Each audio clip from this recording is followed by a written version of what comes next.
Hello everyone, ओम नमः शिवाय and welcome back to the channel. I hope कि आप सभी ठीक होंगे और अपना भी ध्यान रख रहे होंगे और आप सभी के यूपी पुलिस एग्जाम की प्रिपरेशन भी एकदम अच्छी चल रही होगी। और क्योंकि अभी काफ़ी सारे कमेंट आए मुझे काफ़ी सारे बच्चों के कि वो सब बोल रहे हैं कि दीदी एग्जाम तो अब हमारा लेट होगा, क्योंकि अभी पता चला है कि जो कंपनी हमारा एग्जाम कराने वाली थी वो ब्लैक लिस्ट वगैरह कुछ हो गई है। तो देखो, आई डोंट नो कि कब होगा एग्जाम, ये तो देखो कोई भी कंफर्म नहीं कर सकता है। तो इस चीज़ के बारे में तो आप बिल्कुल ये मत सोचो कि अगर ये सब हो गया है तो अब एग्जाम लेट होगा, क्योंकि अगर गवर्नमेंट को एग्जाम जल्दी कराना है ना तो भाई वो किसी भी हल हालत में करा लेंगे एग्जाम को जल्दी। और अगर उन्हें लेट कराना है या कुछ भी करना है तो वो करा सकते हैं। मतलब जो भी कुछ डिपेंड करता है ना, ये सब गवर्नमेंट के ऊपर डिपेंड करता है। अगर वो चाहते हैं कि जल्दी कराएं तो जल्दी हो जाएगा हमारा एग्जाम। और ये दूसरी बात ये भी है कि हमारा इन सब चीजों से ना कुछ भी लेना देना नहीं है। हमें सिर्फ हम इतना कर सकते हैं कि हम अपनी पढ़ाई पर ध्यान दे सकते हैं। जो मानकर अपने एग्जाम की तैयारी कर रही हूँ, मैं तो जुलाई अगस्त मान के अपने एग्जाम की तैयारी कर रही हूँ और आप सभी से भी रिक्वेस्ट करती हूँ जुलाई एग्जाम मान कर अपने एग्जाम की तैयारी करो। अगर एग्जाम लेट हो जाता है तो देखो उससे तो हमें कुछ प्रॉब्लम नहीं होगी, लेकिन एग्जाम जल्दी हो जाएगा तो कम से कम ये तो रहेगा ना कि हमारी तैयारी हो चुकी है। हमने ये बैठकर हम ये भरोसे नहीं रहे कि हमारा तो एग्जाम नवंबर दिसंबर में होगा, तैयारी अपनी तभी कर लेंगे। बार बार ऐसा टाइम नहीं आएगा अपनी तैयारी करने के लिए। तो ये मत सोचो कि अगर कंपनी जो है अभी नहीं है, ये नहीं है, क्या पता उन्होंने पहले से ही कोई दूसरी कर रखी हो, जो अभी अलग जो ब्लैक लिस्ट हुई है वो कोई दूसरी हो। तो प्लीज अपनी तैयारी पर ध्यान देते रहो और ये सब फालतू बातें हमारे मन में, मतलब हमें नहीं सोचनी है ये सब चीजों के बारे में। हमें सिर्फ हम जितना कर सकते हैं ना, जो हमारे कंट्रोल में है, हमारे कंट्रोल में सिर्फ पढ़ाई करना है, तो हम सिर्फ पढ़ाई कर सकते हैं। तो प्लीज अपनी पढ़ाई पर ध्यान दो। मैं भी अपनी पढ़ाई पर ही ध्यान दे रही हूँ। तो मैं आपको बता देती हूँ कि मैं क्या क्या पढ़ रही हूँ। और प्लीज इन सब चीजों पे ना बहुत ज्यादा टेंशन मत लिया करो कि एग्जाम कब होगा, लेट होगा, जल्दी होगा। क्योंकि जब आप ये मानकर चलते हो ना कि एग्जाम लेट होगा तो डेफिनेटली सीधी सी बात है, हमारी पढ़ाई पर फोकस जरूर फर्क पड़ता है। और हम सोचते हैं कि चलो आज रेस्ट कर लेता हूँ, कल पढ़ दूंगा, अभी तो एग्जाम के लिए बहुत टाइम है। तो प्लीज ये मत सोचो, अपना सिर्फ ये सोच कर चलो कि अगस्त या जुलाई में आपका एग्जाम होगा। क्योंकि जिस तरह से गवर्नमेंट चाह रही है ना कि थोड़ा जल्दी हो, तो जल्दी हो सकता है एग्जाम अगर वो चाहेंगे। तो इस तरह की बातों पर बिल्कुल भी ध्यान मत दो। और डिस्कस कर लेते हैं कि अभी मैंने लास्ट टाइम में क्या कुछ पढ़ा है, क्योंकि काफी टाइम से व्लॉग भी नहीं आया और मैंने कुछ बताया भी नहीं। उसके बाद जब से वो सीरीज कंप्लीट हुई है कि मैं क्या क्या पढ़ रही हूँ, तो मैं आपको बता देती हूँ। वैसे हमने जितना भी सब कुछ स्टार्टिंग में अपनी तैयारी कर ली थी और उसके बाद हमने प्रैक्टिस सेट वगैरह लगाए, कुछ रिवीजन वगैरह किया, वो 21 दिन भी हमने कंप्लीट कर लिए थे। लेकिन अब मैं पढ़ रही हूँ दोबारा से। अगर मैं बात करूँ यहाँ पर, मैंने मैथ्स दोबारा से पढ़ना शुरू किया है। क्योंकि मैं अगर बात करूँ, जो मैंने आदित्य रंजन सर की 21 मैराथन वाली क्लासेस ली थी ना, वो मैंने सिर्फ जनवरी में ली थी और उसके बाद मैंने वो क्लासेस नहीं ली थी।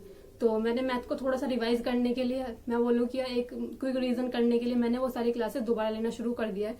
और अगर मैं बात करूँ ना, 3-4 दिन में मैंने कितने चैप्टर पढ़ लिए मैं बता देती हूँ आप सभी को। और इतना ज्यादा बेनिफिट मुझे देखने को मिल रहा है इन सभी चीजों से, क्योंकि एक तो प्रैक्टिस करने की स्पीड अच्छी हुई है, थोड़ा कैलकुलेशन स्पीड थोड़ा ठीक कर रही हूँ, जिसकी वजह से थोड़ा क्वेश्चन भी ठीक से जल्दी से हो जाते हैं। और सभी क्वेश्चन को करने के मतलब, क्योंकि हमने अभी काफी सारी प्रैक्टिस की, रिवीजन किया और काफी सारी चीजें की हमने मैथ्स में।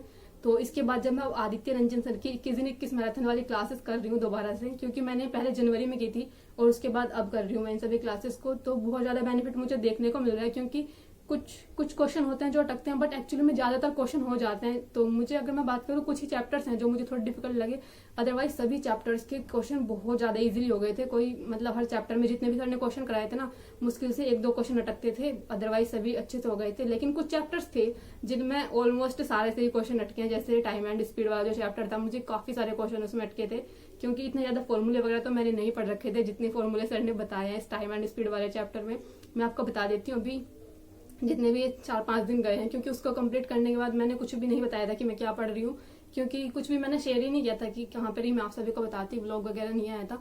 तो आज मैं आप सभी को बता देती हूँ मैं क्या क्या पढ़ रही हूँ, कहाँ से पढ़ रही हूँ। तो सबसे पहले अगर मैथ की बात करूँ ना, तो मैं ना भी चैप्टर वाइज पढ़ने की कोशिश कर रही हूँ। तो आप सभी भी ना थोड़ा सा इतना ध्यान रखो, अगर हम, जैसे मुझे ना वैसे चैप्टर वाइज पढ़ना ज्यादा पसंद है, कि मतलब किसी भी सब्जेक्ट की अगर हम प्रैक्टिस कर रहे हैं तो उसकी चैप्टर वाइज प्रैक्टिस हो पूरा। तो इसलिए फिलहाल जो मैथ की जो मैं प्रैक्टिस कर रही हूँ, मतलब तो मैं सोच रही हूँ कि पहले सारा मैथ का पोर्शन कंप्लीट कर लूँ, उसके बाद फिर रीजनिंग का कंप्लीट करूंगी। क्योंकि हिंदी की तैयारी, मुझे लगता है हिंदी की तैयारी मेरी ठीक ठाक है, और थोड़ा सा जो साहित्य वाला पार्ट है उसको थोड़ा और अच्छे से कवर करने की कोशिश करेंगे। वैसे साहित्य वाला पार्ट भी मैं पढ़ चुकी हूँ। और उसके बाद बचता है जीएस, जो कि इतना सारा पढ़ने के बाद भी ऐसा ही लगता है कि कुछ नहीं पढ़ा हुआ है। तो इसलिए पहले मैथ पढ़ूंगी, पूरा मैथ कंप्लीट करने के बाद, जो कि थोड़े दिन में होने वाला है, मुझे लगता है आज या कल में कंप्लीट हो जाएगा मैथ का पार्ट मेरा। क्योंकि 21 दिन 21 मैराथन वाली क्लासेस थी और ऑलमोस्ट मैं सारी क्लासेस ले चुकी हूँ। अब सिर्फ 2-3 क्लासेस बची हुई है मेरी। मैं आपको बता देती हूँ, मैंने परसेंटेज वाला चैप्टर भी कंप्लीट कर लिया है, लॉस एंड प्रॉफिट भी पढ़ लिया है, टाइम एंड वर्क भी पढ़ लिया है। और टाइम एंड वर्क वाले चैप्टर की बात करूँ ना, मुझे बहुत ज्यादा ईजी लगा, मेरा एक भी क्वेश्चन गलत नहीं हुआ इस चैप्टर में। और पाइप एंड सिस्टम भी बहुत ज्यादा ईजी लगा, बहुत अच्छे से हो गया था। और एसआई वाला चैप्टर जो मुझे एक्चुअली में डिफिकल्ट लगता था ना, साधारण ब्याज वाला चैप्टर, वैसे अगर बात करूँ तो मुझे एक्चुअली में थोड़ा सा डिफिकल्ट लगता था चैप्टर। लेकिन जब मैं करने बैठी ना तो मुझे इजी लगा चैप्टर। कुछ 1-2 क्वेश्चन हो सकते हैं जो अटके होंगे, अदरवाइज सारे क्वेश्चन हो गए थे। और एलसीएम और एचसीएफ वाला चैप्टर, क्या ये वाला चैप्टर मुझे थोड़ा सा डिफिकल्ट लगा, एलसीएम और एचसीएफ वाला, जबकि मुझे इसका बेसिक भी पता है कि कैसे होता है एलसीएम और एचसीएफ वाला। लेकिन ये चैप्टर में मेरे काफी सारे क्वेश्चन अटके थे। और अगर बात करूँ रेशियो एंड प्रोपोर्शन वाला चैप्टर भी मैंने पढ़ लिया है, डिस्काउंट भी पढ़ लिया है, 2D और 3D भी पढ़ लिया है। 2D और अगर 3D की बात करूँ तो सारे फॉर्मूले थे, बहुत ज्यादा फॉर्मूले कराए थे इसमें सर ने, तो याद करते करते भी मैं थक गई हूँ। और मुझे लगता है पता नहीं याद भी हुए होंगे या नहीं हुए होंगे, क्योंकि अगर आप 2D और 3D वाला चैप्टर पढ़ोगे आदित्य सर से तो सर ने बहुत सारे फॉर्मूले बताए हुए हर एक चैप्टर के अंदर, तो उनको याद रखना थोड़ा सा डिफिकल्ट है। लेकिन ये वाला चैप्टर हो गया और ईजी था, क्योंकि सभी क्वेश्चन ना फॉर्मूला बेस्ड ही थे, तो ईजिली हो गए थे। 3D वाले चैप्टर में थोड़ी सी कंफ्यूजन हुई थी लास्ट में जाकर, बाकी और तो आराम से हो गया था। फिर एक चैप्टर था डाटा इंटरप्रिटेशन वाला, इसके क्वेश्चन तो इजी होते हैं, तो ये भी हो गए थे। डाटा इंटरप्रिटेशन में तो ज्यादा कुछ डिफिकल्ट नहीं होता, कुछ थे जो डबल डाटा वाले क्वेश्चन होते हैं उनमें थोड़ी सी प्रॉब्लम हो सकती है, अदरवाइज वो जो चैप्टर है सर ने बहुत अच्छे से कराया हुआ है, तो आप सभी भी पढ़ सकते हो। और उसके बाद उम्र और साझेदारी वाला क्वेश्चन, एज और पार्टनरशिप वाले क्वेश्चन इजी थे, ये भी सारे हो गए थे। और उसके बाद सिंप्लीफिकेशन हो गया था, एवरेज भी कर लिया मैंने, एवरेज वाला चैप्टर मैंने कल ही पढ़ा है। और टाइम एंड स्पीड वाले चैप्टर मैंने आज पढ़ लिया है ये इस टाइम तक। और अगर बात करूं इसके बाद मेरा सिर्फ 2 चैप्टर बचे हुए हैं इसके अंदर, जो 21 दिन 21 मैराथन सर ने कराई हुई है, मेरे सिर्फ अब इसके अंदर 2 चैप्टर बचे हुए हैं। पहला तो है नंबर सिस्टम। नंबर सिस्टम की सर ने 2 क्लास कराई हुई है, तो नंबर सिस्टम वाला चैप्टर मैं अच्छे से करने वाली हूँ, क्योंकि नंबर सिस्टम से काफी सारे क्वेश्चन आते हैं। और एक जो मेरा चैप्टर बचा है वो है सीआई वाला, इसको मैंने लास्ट के लिए इसलिए छोड़ रखा था क्योंकि ये थोड़ा मुझे डिफिकल्ट लगता है चैप्टर, तो मैंने सोचा था कि इसको सबसे लास्ट में करूंगी ताकि इसको थोड़ा बेहतर तरीके से कर सकूं। क्योंकि जो मेरे चैप्टर डिफिकल्ट लगते थे ना मुझे, मैंने उन सभी को ना स्टार्ट टाइम एंड स्पीड वाला जो चैप्टर था ये भी मैंने अभी किया, ये मैंने कल किया। इसके बाद आज मैं सीआई वगैरह वाला चैप्टर करूंगी जो मैंने छोड़े हुए हैं। तो आज मुझे नंबर सिस्टम की 2 क्लासेस हैं, अगर टाइम लगेगा तो इन दोनों को करनी है। और उसके बाद सीआई का एक क्लास है, सीआई को सर ने 1 क्लास में खत्म कराया हुआ है। और उसके बाद एक प्रैक्टिस सेट बचेगा, सिर्फ ये 4-5 क्लासेस बची हुई है मेरी। और उसके बाद मैं रीजनिंग पढ़ना शुरू करूंगी अपनी बुक से, तो उसके लिए भी मैं ऐसे इस तरह से प्रैक्टिस करने वाली हूँ। एक दिन में जितना भी मैं कर सकती हूँ, मतलब उतना ज्यादा से ज्यादा करने की कोशिश करूंगी। लेकिन अब मैं ऐसा करती हूँ कि एक दिन में सिर्फ एक ही सब्जेक्ट पढ़ती हूँ, जैसे मैथ्स के मैं 2 से 3 चैप्टर एक दिन में खत्म कर लेती हूँ, क्योंकि उसके अंदर फिर मैं कुछ और सब्जेक्ट नहीं पढ़ती हूँ, तो इसलिए हो जाता है। और ऐसे ही मैं रीजनिंग के लिए करने वाली हूँ। तो पहले हम क्या करते थे कि हम एक दिन के अंदर सभी सब्जेक्ट पढ़ते थे, एक दिन में हम हिंदी भी पढ़ते थे, जीएस वाला पार्ट भी पढ़ते थे, रीजनिंग भी पढ़ते थे और मैथ भी पढ़ते थे। लेकिन फिलहाल मैं ऐसा कर रही हूँ कि एक दिन में मैं सिर्फ मैथ पढ़ती हूँ, लेकिन मैं मैथ के 2 से 3 चैप्टर आराम से कर लेती हूँ कंप्लीट, बल्कि ज्यादा ही कर लेती हूँ, क्योंकि सर के थोड़े चैप्टर बड़े बड़े हैं। सर ने एक ही क्लास 2.5 से 3 घंटे की कराई हुई है, ज्यादातर जितनी भी क्लासेस हैं वो 2 घंटे से कम की तो शायद ही कोई क्लास होगी, तो सर ने बहुत ज्यादा कराई हुई है, तो इजीली हो गए थे ये। और अगर जीएस वाले पार्ट की बात करूँ ना, तो मैंने अभी जीएस की एक बुक मंगाई थी, तो जीएस के लिए मैंने अलग से एक बुक भी मंगा ली है, क्योंकि मैं ना बहुत ज्यादा बोर हो गई थी इधर उधर से पढ़ते हुए, क्योंकि मैं मुझे जीएस स्टडी से भी पढ़ रही थी, लेकिन वो थोड़ा सा मतलब क्लियरिटी नहीं होती है, उसमें थोड़ी सी दिक्कत होती है रिविजन वगैरह करने में उन सभी को, क्योंकि बार बार रिविजन करने के लिए हम सभी क्लासेस को दोबारा तो नहीं देख सकते ना, और इतना भी टाइम नहीं है कि हम उन सभी क्लासेस को नोट करते रहें, तो इसलिए मैंने बुक मंगाना थोड़ा बेहतर समझा और अभी मैंने ये वाली बुक मंगाई है सर की। और मैंने इसका सिर्फ आज, अगर मैं बात करूँ इसके अंदर चैप्टर्स की बात करती हूँ, क्या इसके अंदर ना इस तरह से चैप्टर्स हैं।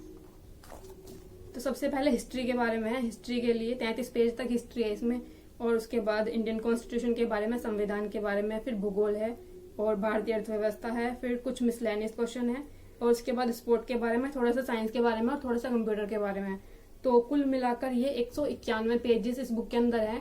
तो मैंने सभी को डिवाइड कर लिया है, मैं ऐसा करूंगी कि एक दिन में 5 पेज मुझे पढ़ने हैं, तो आज मैंने 5 पेज इसके हिस्ट्री के पढ़े हैं और कल मैं इसके 5 पेज पॉलिटी के पढ़ूंगी, यानी कि संविधान वाले पार्ट के पढ़ूंगी 5 पेज। तो ऐसे ही करके मैं सभी के 5-5 पेज पढ़ रही हूँ फिलहाल तो, और उसके बाद दोबारा से इसको सभी के 5-5 पेज पढ़ना शुरू करूंगी। तो ऐसे ही किया मैंने, आज मैंने हिस्ट्री के 5 पेज पढ़े हैं, कल मैं इसके संविधान वाले यानी कि कॉन्स्टिट्यूशन वाले पार्ट के 5 पेज पढ़ने वाली हूँ। तो देखो यहाँ से कुछ इस तरह के क्वेश्चन थे। मुझे तो काफी अच्छी लग रही है, बिल्कुल बुक ना ऐसी है जैसा वन लाइनर टाइप जो बुक होती है ना, ऐसी बुक है। तो पढ़ने में भी अच्छा लग रहा है काफी। और ऐसा नहीं है कि मैंने कभी कुछ पढ़ा ही नहीं है इसके बारे में। तो हिस्ट्री में मैंने जो कि काफी सारी चीजें पढ़ी हैं, ऐसा लग रहा है कि मैंने पढ़ा हुआ है, थोड़ा रिविजन टाइप हो गया।